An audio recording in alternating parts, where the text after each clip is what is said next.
So he comes up and helps me flip my countertops and then takes the polisher like I wasn't here first. The guy thinks it's his shop or something. Like,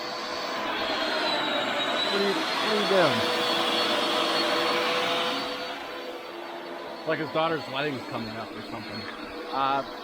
Jokes aside, I figured while he's doing that real quick, I would show you guys this.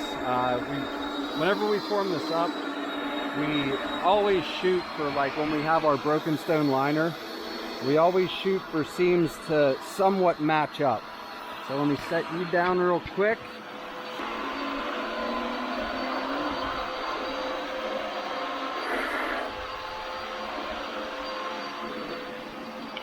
So now obviously we have a little bit of a gap, but we're on a driveway, we're not on a level surface. So whenever these are level, oh boy, the tripod legs are bamboozling me. You see the ridge is pretty darn close to matching up. We have a raised area right here that's coming into another raised area here. If anything, this is going to be a little bit too high, but we can put some black caulking in there and just kind of feather that in and make it look natural. But I always tell people, whenever you're doing seams, polish the top, smooth the sides, don't touch the corners. You want these edges nice and crisp. That way they line up nice and tight and you can really make them look good. Now I do always tell people as well that these are not granite. We do have seams in our countertops. It's not a seamless countertop. They're a lot better than where they were 7, 8, 9, 10 years ago, but there's still going to be a seam. You're still going to see it. However, nowadays, the point we've got them, they're not going to jump out at you and scream, "Look at me." So just know that we don't sell these as a seamless countertop. When polishing countertops, I prefer doing a wet polish. I feel like you get a lot cleaner polish and it comes out nicer. Start with 50 grit polishing pads and then jump to 200 grit polishing pads. The 50 grit pads rip the tops open and exposes a lot of the pores. The 200 polishing pads cleans the top so your cream coat goes on a lot smoother.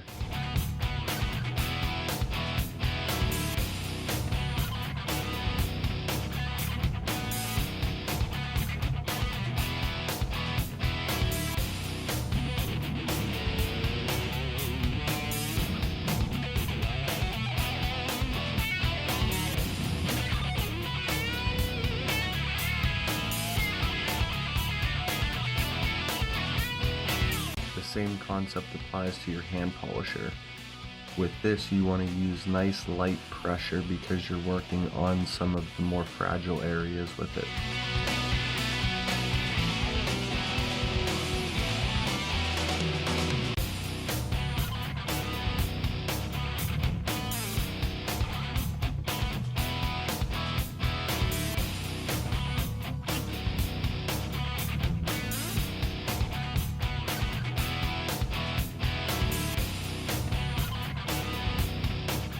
The cream coat is meant to fill in all of the open pores and it gives it a very natural look.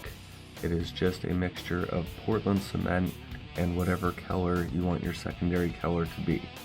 You want to work it in with your fingers to make sure you're getting as much cream coating material in the pores as possible.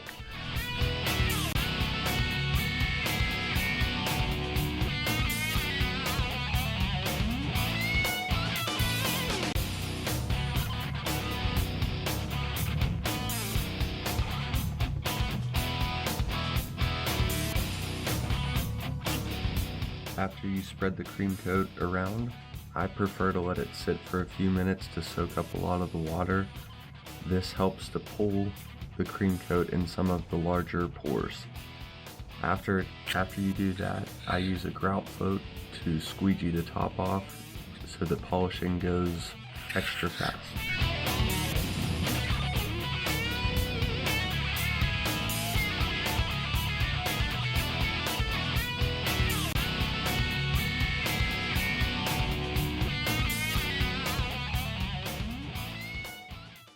Okay, so countertops are done with the first round of polishing. I cream coated them yesterday. Now these are going to be a gray base with a black cream coat. And in case anybody's wondering what I go through whenever I'm doing countertops during our, main season of concrete, which is spring, summer, and fall. It's 5 o'clock in the morning to come up here about an hour or so before work to keep pushing forward with them, keep polishing, keep cream coating them so that they're ready to go in a timely manner. Now, on this particular set, we did have a couple hiccups, things not being in stock at Home Depot, a couple other suppliers, so they have gotten pushed back. So I'm really trying to just do everything I can to get these back on schedule. So first thing in the morning, come up, start polishing. It's always a great way to start a Friday. So, if you've seen the previous videos, this is how they look after the first round of cream coat. They're just all black. You can kind of see a little bit of the pores. Now, typically they do soak in the cream coat, and you have to do multiple layers most of the time. The second round of cream coating, again, is going to be black. And then after that, that's whenever we'll go ahead and smear some cream coat on the face, clean up this overhang underneath as well, make sure we don't have any of these crumbles, and really bring that face to life too. So I'm going to go ahead, get the camera set up, get my pieces moved outside so I can start cream coating outside, and then hit these two pieces inside as well as the backsplashes that I have over there. So happy Friday. When you're polishing the cream coat, you can just jump to the 200 grit polishing pads. There's no need to go back to the 50s and rip more pores open. On this step, you are strictly trying to just take the cream coat off.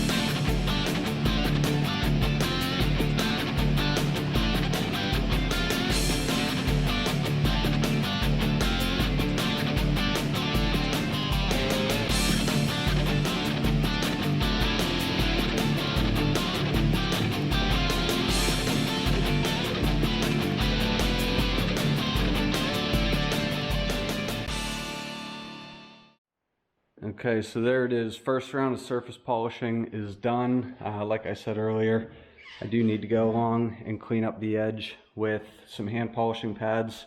We'll take this little oozage off and this little lip, make sure all these little crumbles are off, and then smear some color on that face to really bring it to life. But my dad's in here getting stuff ready, so time to go to work.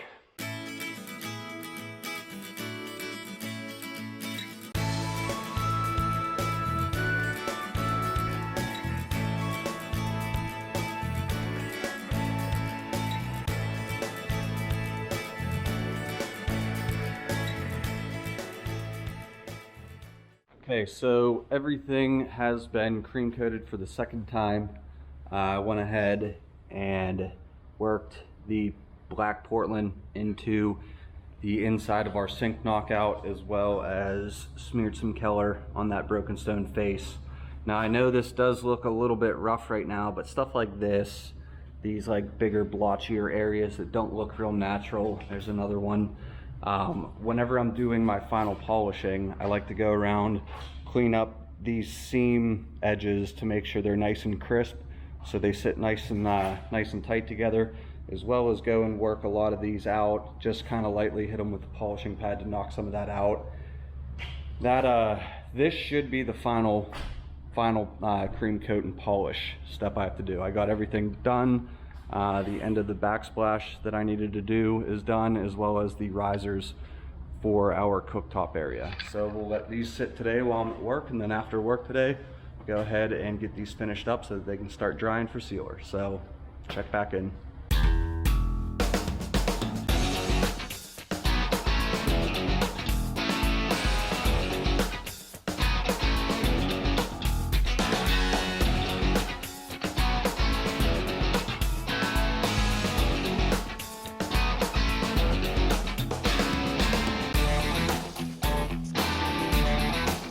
When using the hand polishing pads, I prefer to start with 50 grit pad and get a lot of the thicker material off.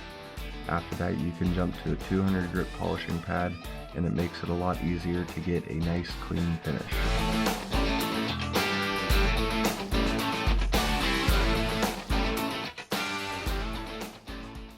Okay, so there they are. All of the big pieces are polished, edges are cleaned up, everything is good to go. I'll show you on this one out here because the lighting's a little bit better. You can see the top is still wet. I mean, it's wet polishing, so that's to be expected. You can see we gave that edging some color there and then polished it off. The idea behind polishing it off is to kind of, instead of having like big splotches, you want to open them up so they look a little bit weathered. It gives it a more natural look. And there's this one here. So now I have to squeegee out the garage to prevent any more flooding elsewhere. Tomorrow morning, my back's pretty sore. Obviously, worked all day, came home, did this. Was up working on these this morning. Have to polish the tops of the backsplashes as well as my little riser pieces for the cooktop. So I'm going to do that tomorrow morning. Those usually dry pretty quick because I can set them so the water drains off them. These ones usually need a day or two to fully dry before we put sealer on it. You need them to be 100% dry before you seal them, otherwise your sealer will look like garbage and all this hard work will be for absolutely nothing. So that's where we're at. I'll see you guys tomorrow morning bright and early.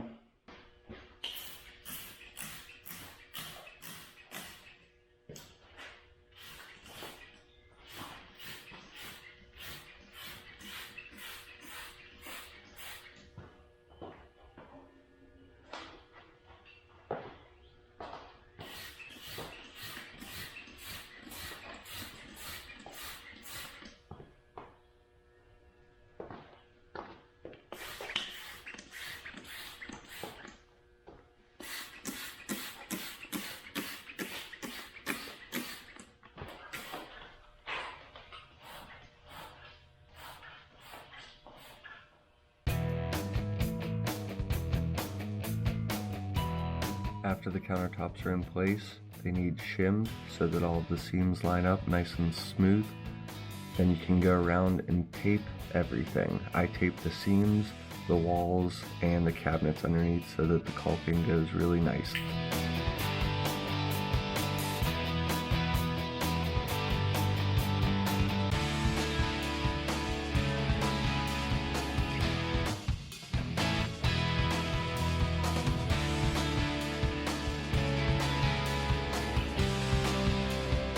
The last step is to apply wax. This keeps the sealer protected and is really the only thing that should require any maintenance. Re-waxing once a year can go a long way in protecting your sealer and keeping your countertops looking healthy.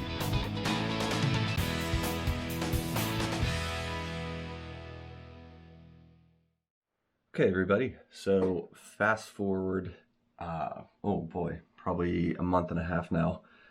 Finally doing the closeout to this video.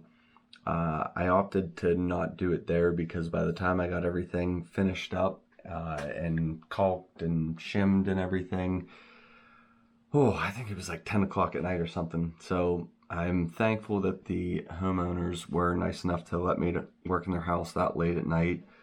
Typically try not to do that, but they were super nice and super friendly. Plus it was a little bit of a drive for me, so I was not really wanting to make a second trip to do some finish work. But yeah, so Mr. and Mrs. Bateman, thank you guys very much for not just the flexibility in the schedule, but the kindness and everything that you guys showed me while I was doing work at your house, as well as the help on removing the old countertops. Those were a little bit of a pain to come out, but they jumped in and they were helping me figure it out and maneuver the pieces so that I didn't damage the walls. But here's a final overlook of everything. In my opinion, I think everything turned out great. I really liked the contrast in colors between the flooring, the cabinetry, and the countertops. The backsplashes turned out nice. And this little riser piece that we did for the cooktop, I think that turned out awesome. The undermount sink, I feel like it just looks incredible, and it goes great with their kitchen. So yeah, I hope you guys enjoyed this two-part video on this interesting set of countertops that we did. I had to break it into two parts. The first part was getting a little bit long, and I really do like to kind of show you guys the process and explain the process behind these. Sometimes I fast forward through a lot of the stuff, sometimes I skip some stuff, but when it all comes down to it, I really enjoy making these videos and showing you guys kind of what goes into kind of my daily, not routine, because the routine changes, but you know, my daily life. So I want to thank you guys for tuning back in to another episode of Gunpowder and Freedom. If you liked what you saw, please click the like and subscribe. If you have any questions on anything countertop, concrete related, firearms related, I'm not an expert, but I try to, you know, look up and inform myself so that I can give you guys accurate information. But if you guys ever have any questions at all, feel free to reach out, drop me a comment. I try to respond to comments. I know I've kind of slacked off in the last couple little update videos I did, but that's just because I have a kind of nightmare project going on in my house that I'm really happy to show you guys. We're progressing through that, and stay tuned. Those videos will be out here in a few days. I'm getting back on track to making more videos now that kind of the issues at my house are getting resolved. So again, I'm really excited to show you guys all that and bring you along for this chaos of a journey. So yeah, if you didn't already, feel free to pop over to our Instagram page and like that, as well as check out our store on Etsy. If you guys see something you like, I appreciate it. If you don't, come back here and drop me a comment and let me know what you guys would like to see in our store. So thank you guys for the continued support, and I'll see you next time. Have a great day.